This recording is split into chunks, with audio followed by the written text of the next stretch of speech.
friends, this is Bijou Baker. I'm Maria. We're gonna make fondant. I know, more fondant. I was really surprised how many requests and emails I got about making fondant without a microwave. I did just assume every house in the world had a microwave. So we're gonna make some not using the microwave. Same ingredients, same process, different, same but different. How's that? And the first thing I'm going to show you is how to make a double boiler if you don't already have one. And if you have one, chances are it's the smaller one. And sometimes when you need to melt something bigger, you kind of have to makeshift one at home. So let's break down even that step. I know it sounds simple, especially to those of us who use it a lot. But if you're first starting out, this could be the one thing that makes you say, I can't do that, I don't know how to. Well, let's show you. Okay, I've got 3 different size pots, and then I've got nesting bowls here because I'm not quite sure which size I want to use. That's not true. I know I want to use the big one because I'm going to do a lot of mixing in it. If it's something small, then of course I'll go smaller bowl, smaller pot, and such. I've got a pound of marshmallows that I want to melt, so I really want room to stir it, so I am going to go bigger. But and I do love these nesting bowls. They're just so convenient. So if I'm melting chocolate, I'll definitely go with one of the smaller ones that I just took out. This one here, okay, that's a pretty good size, and I need it to fit. That fits. That's a good snug fit around this pot. It's a good. It's not a snug fit. Let me show you what. Okay, first off, this particular pot is about 100 years old and used like I think that's the most used pot, especially for my candy making. Let me get you to this pot. Okay. You see how good that fits right there? There's a little bit of a gap. I'm not going to worry about that. I can work around it. So notice the difference between that one and this one. You can see a pretty good gap right there. My finger goes inside. Not all of it, but enough. Which means, let me see if you can see the bottom. Can you? Just way down there. I know it's real close and confusing, but that means that there's a lot of steam that's going to come up. You see that? There's a lot of steam that's going to come up, and I absolutely don't want that. I need a snug, or at least as snug as I can get it. Bringing this one over, this is a much bigger pot, and I know that that's not going to, it's going to just, it won't even fit. See that? It won't even fit. So let's just go ahead and remove these 2. Let me get back to this one. This one's good. It's a nice snug fit, but this is not big enough for me. Like I said, I'm going to put a pound of marshmallows in there, and yeah, they'll fit, but then I've got to really be delicate and mixing, and I don't want to have them fall over, so I don't have that kind of patience. So I'm going to get my bigger bowl. I'm going to ladle it right onto there. Now, okay, that bowl is good. It's definitely got the room I need. But can you see from the inside how much is going to be covering the heat? That's not enough for me. You guys, I know this is basic, and thank you for your patience for those who are learning. Now, I think the jack that's going to work is my biggest pot, that bowl, my biggest bowl, and there's depth, so it's going to be covering a lot more room to hold the marshmallows. That's a part that's going to heat. Now, the interesting thing about these double broilers is that it's actually the steam that does all. So over here, I've got my big pot on a medium high. I do want it to come to a boil, and I only have an inch or two of water, because when I have my bowl on, I absolutely do not want to make contact with the boiling water and my bowl. It will crack the bowl. So, and again, the less water there is, the more steam that's going to be down inside here in this part. More steam is going to be in here, which is going to come up and hug the bowl, and then that's what's going to do all my work for me. Did that make sense? I hope it made sense. I'm cracking myself up while this is hot. I'm going to tell you a funny, goofy story. So here I am. I've got my makeup done. My hair's on point. I got my earrings on, so you know I mean business. And I'm walking around in shorts. Whatever. It's my home. All right. What did that have to do with anything, Maria? Okay, so I'm waiting for that to get hot. In the meantime, I'm going to use powdered sugar. Now, I've got a 2-pound bag. Is it 2 pound? It's a 2-pound bag. But I'm going to put in a little at a time because I'm really not quite certain how much. Definitely at least 1 pound. More than likely 1.5. Okay? But I'm going to wait, and I'm just going to put it in a little at a time. I'm going to sift it first. Now, someone had asked me about, does it matter that it has cornstarch in it? As far as I know, all powdered sugar has cornstarch in it. That's what keeps it from clumping up. Because if you just took your sugar and just whipped it up in the processor so it becomes powder, after a while, it'll just be a ball. So there's just enough cornstarch in it to keep it in a powder form. So yay, we like that. So good question. Now look, it's boiling. So I'm going to turn this as low as it will go. And I'm going to put my marshmallows in. And you guys, I really do not put a lot of concern about a name brand marshmallow. Maybe some do. I'm not that person. So in they go.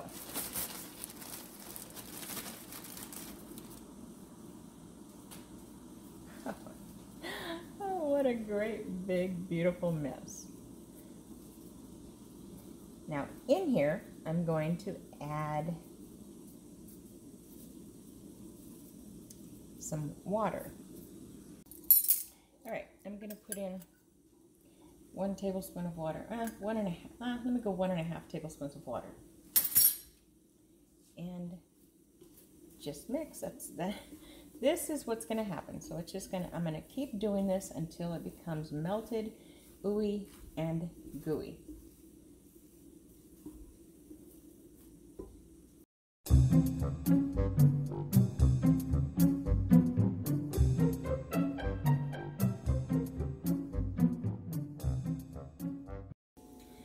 Okay, now keep in mind, this is going to be so messy. So let's just switch on over off the heat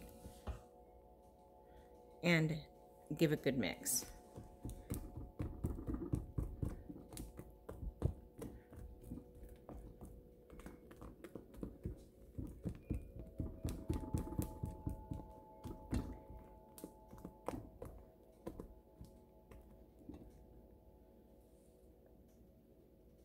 See that?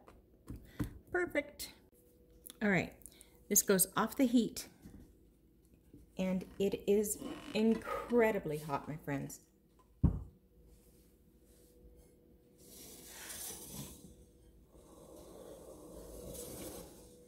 So hot.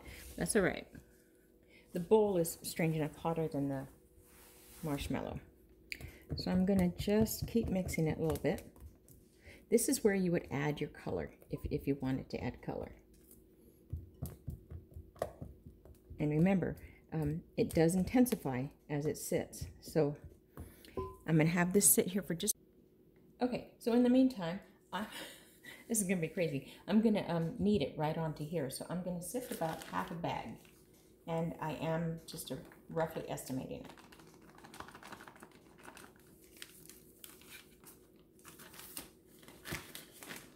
Yeah, well, let's get a little bit more. All right. Sifting is a really big, important part of lump-free fondant.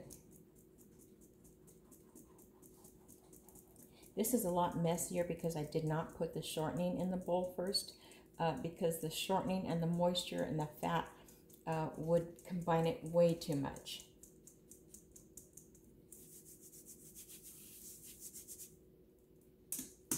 All right, now let me go get my goop.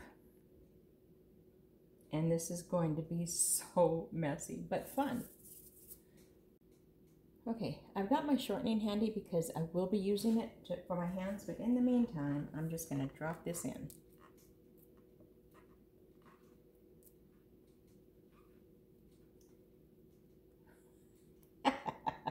This is seriously one of the coolest messes around.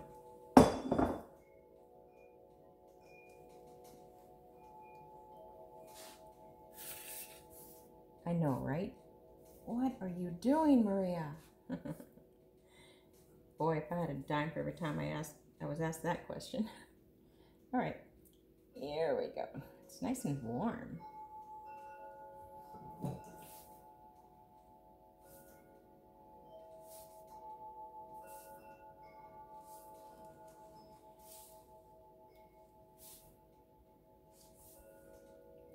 I'll tell you why I like doing it this way. Because it is easier. It's messy, but it's easier to fold in.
Can you see? I'm often asked how to properly wrap it. So since I have to, let me show you. I just take plastic wrap, of course, much bigger than the size I need. And I just put it down. I do kind of try to give it some shape, so I can know the difference when I got different fondants going. And also, I usually make them round so that when I roll them out for a round cake, they're good to go. All right, so the key is just getting rid of all the air. So I'm going to really pull it in tight and hug it. The same way up on top. I'm going to pull it in tight and hug it.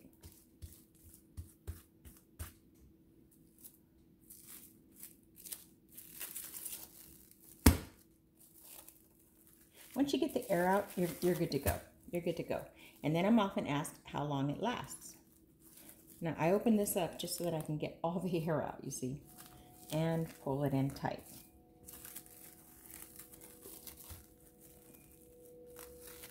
So when it's wrapped like this, and then I'll put it in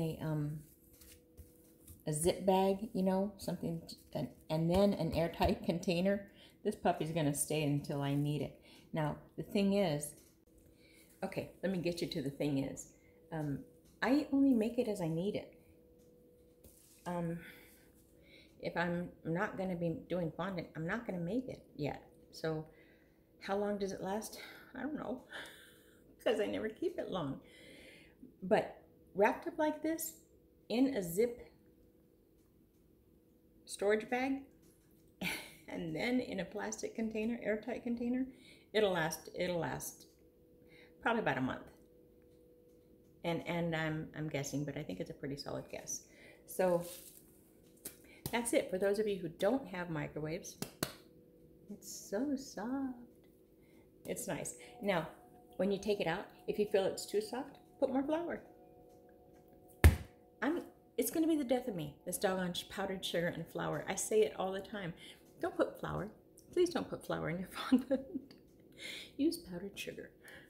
So yeah, if it's too soft when you're ready to use it, which isn't really, add more powdered sugar.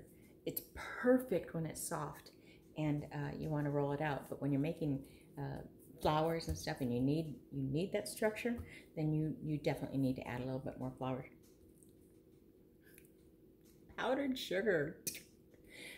And if it's too hard, pop it in the microwave for 20 seconds at a time until you get to the mushiness that you like. Who doesn't like mushiness? All right, my friends, that's it. Until next time, happy baking.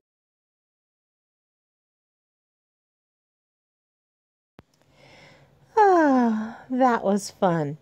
Don't forget to like and subscribe.